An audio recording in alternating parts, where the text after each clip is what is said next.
All right, let's do it. Victory Mondays out here, baby. That's it.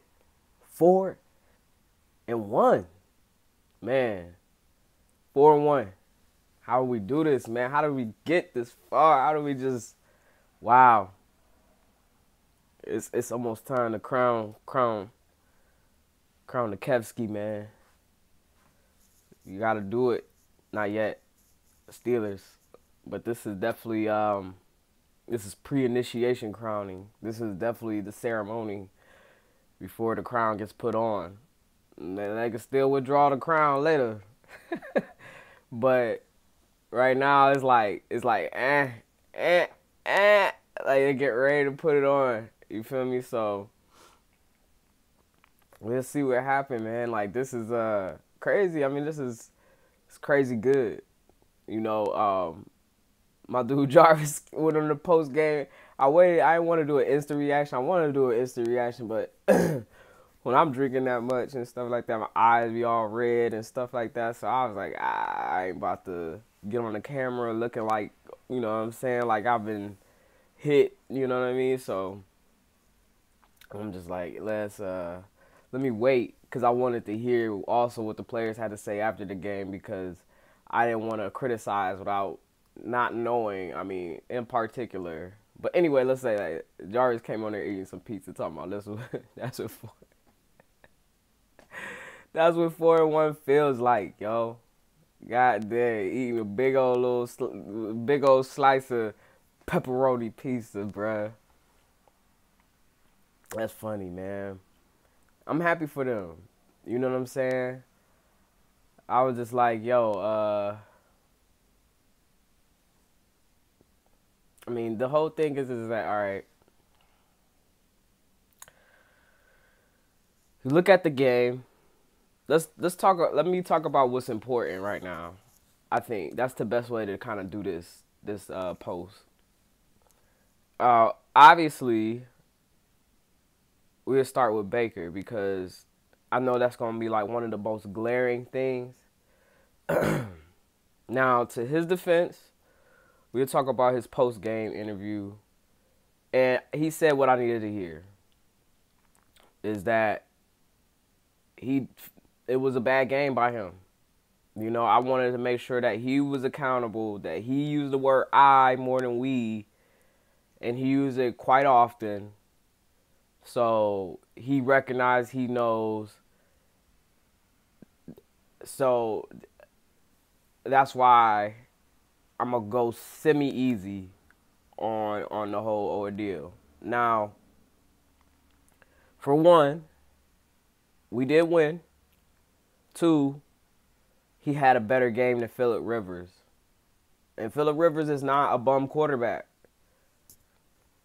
But Baker had a better game than Phillip Rivers. He had 2 touchdowns. One to Kareem.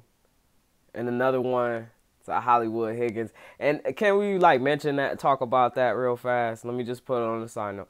Like, we had it, like, I'm glad he hit that red carpet, man. Like, I was like, bro, you gotta do it. You know what I'm saying? Even though you don't play all the time and this, that, and third, but we know that's your shit. When you get in that end zone, you walk the carpet, and it's just, that's like I said, that's like one of the best team plays as far as, like, just team celebrations, excuse me, as far as that goes. It's just like everybody get involved, you know what I'm saying? You got, handing them the bag, then you got everybody else ready to take the pictures and stuff like that. So it's so fun to see that as a Browns fan, for sure. Like, you know, it definitely gets you smiling ear to ear, because you know, it's like I said, it's just we just love all of us. Like, you know what I'm saying? All the players, like, that's how it is. It's like we all underdogs at the end of the day.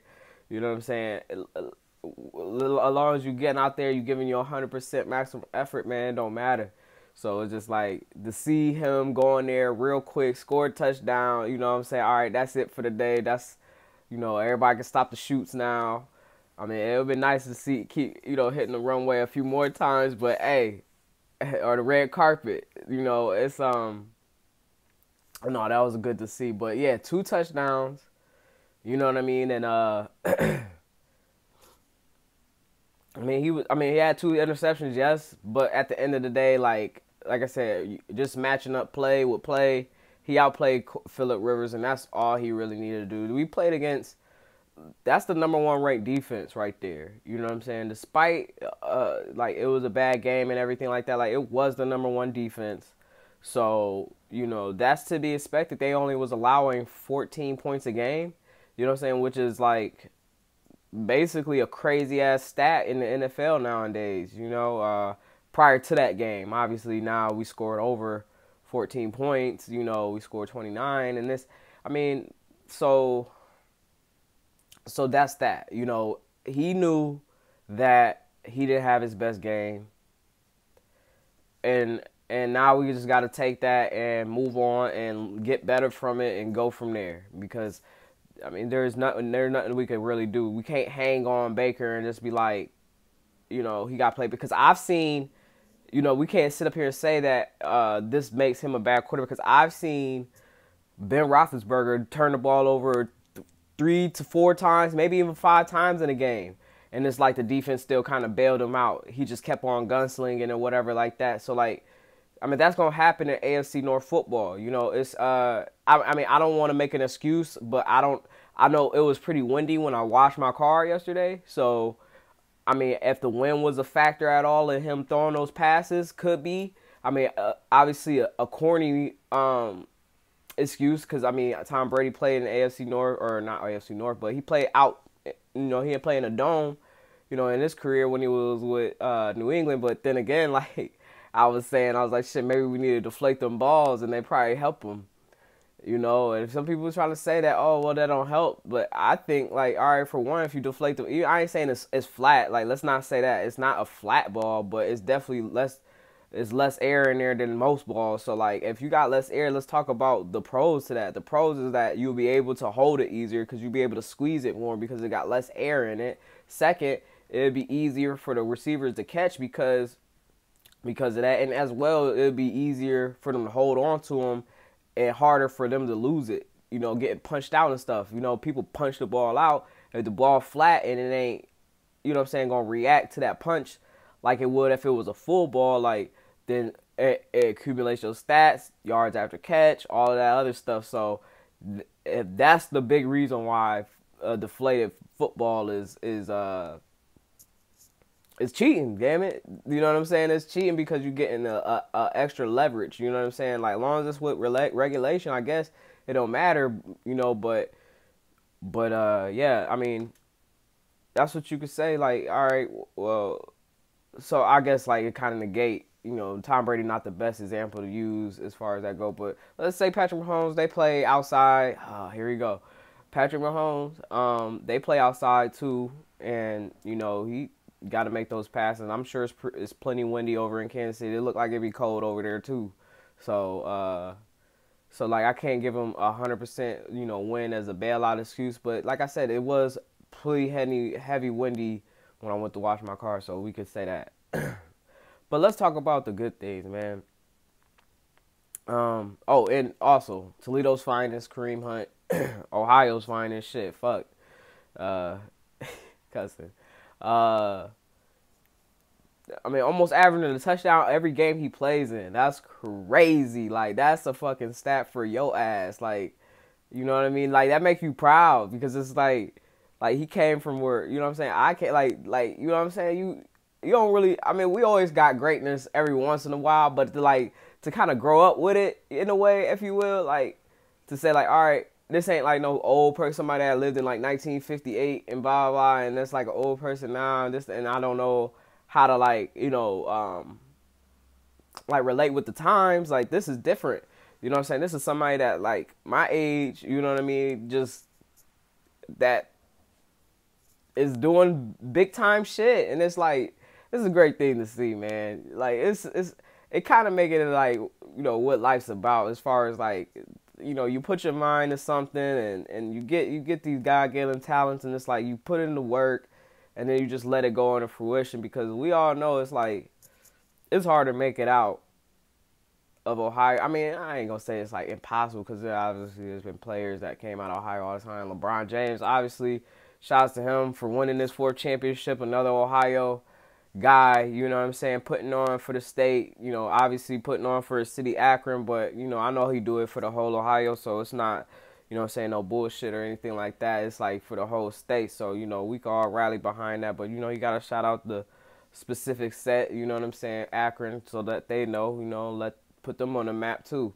but, because they get overlooked between Cleveland, Columbus, and Cincy, so, and then Toledo on top of that, because, you know, that's like the 4 largest cities in Ohio anyway, so, so congratulations over there to that. I didn't think he'd get another one, honestly. Like, I never thought, like, he would win another ring, but, you know, especially with the Lakers, I just thought it was always but that just goes to show, man, you cannot count him out, you know, every year. I mean, even though he's damn near in his 20th year, that this dude finds a way to win a championship, and they blew him out the water, and that shit shouldn't have went 6 games, but hey, it did, and fuck, you know what I'm saying? Pop bottles, that good, you know.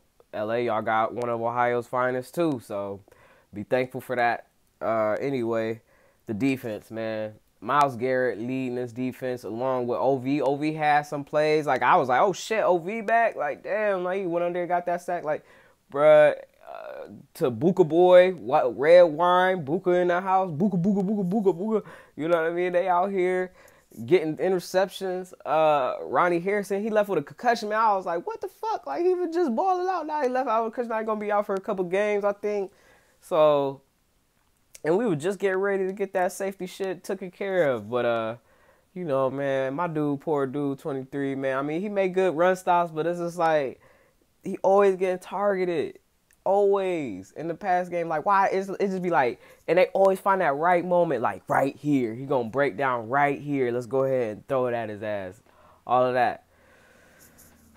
Man, I mean, oh well, like the thing is, like I said, they mentioned before, Kev, Coach Stefanski, he mentioned like, yo, man, great team win. They all know it's all a great team win. It's like when one going down, it's like, how do we compensate for everything? Like, we started losing a lot of boys during that. Wyatt Teller, I just did a video on him, and then he gets hurt. Like, man, they trying to set my dude up. You know what I'm saying? Like, that's fucked up. But, you know, hopefully he get better on that thing. I don't know what happened. I mean, shout outs to Chris Hubbard for stepping in. Like, you know, we was getting ready to write off Chris Hubbard. You know what I'm saying? And thank goodness we kept him, because like he was a quality starter, but he could go in there and fill up that backup, you know, that replacement rule, that next man up mentality, and that's what like this is about right now. Like the team, the band, like everybody together to, you know, to make a great team. And it's like, yo, man, being that picture, it's like, all right, I'm on the roster, you know, we on the bleachers taking those, you know, high school pictures or whatever like that. They should, you know what I'm saying? You say you a part of something like that. It's like, we was the team that fucking turned, I was a part of the team that turned it around here in Cleveland. Like, that's so dope, you know what I mean? Like, everybody that come in and just stepping up and just doing what they need to do for this team. And it's just like, yo, beautiful thing, man. It's a beautiful thing. But no, Myles Garrett, man, just like the way he could dominate the line of scrimmage and control it, it's like motherfuckers do not have an answer for him. Like, they answer is like, let's try to double team him. And then if you still like don't throw the ball out within 3 to 4 seconds of double teaming, like you after that 4 seconds, bro, like you better find where he at real quick, because he's still coming. So man, it's like, this defense is shocking. And I think, like, linebacker is not the question anymore. Like, Malcolm Smith come in there, and he, you know what I'm saying, answering all of those questions that people was having as far as, you know, we don't have linebackers. We don't have linebackers. It don't look like that's the case no more. That ain't the scenario anymore. So, I mean, the only thing, like I said, that kind of sticks out is Sendejo. You know what I'm saying? That's like a sore thumb, because it's like, man, who is it? Who always, and then it'd be like 23 right there next to it. It'd be like, man.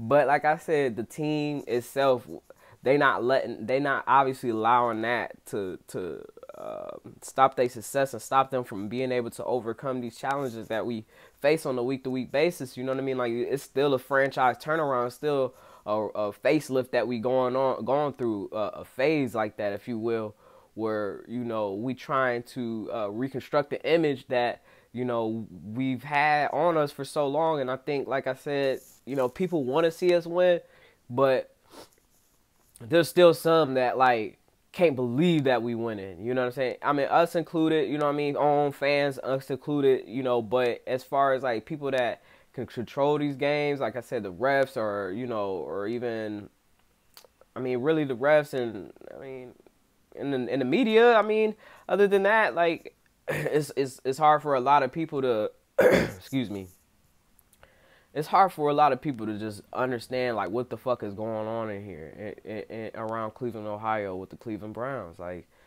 I really think it's hard for people to wrap their mind around. It's like they know this is what we've been supposed to be doing, but the fact that we actually doing it, and it was like, it took Kevin Stefanski to turn it around, like, that's all it took, you know. And I mean, I know it's not just him. Like I said, it's every person in that building. It goes to Jimmy and D has them, you know what I'm saying? Like what Drew said, like, I always felt the sense of urgency even when I came in here, to down to the GMs, you know, I mean, John Dorsey, you know what I'm saying, and Andrew Berry, you know what I'm saying, all getting those guys together. And I mean, if you want to bring in Shashi and talk about him, I mean, fine. Like, we could have that conversation too. You could put him in there, and it just seemed like, but at the end of the day, that's all through the sense of urgency of Jimmy and D Haslam, who we always felt was incompetent because they weren't traditional football players and they got that dumb Tennessee scoreboard. But other than that, like,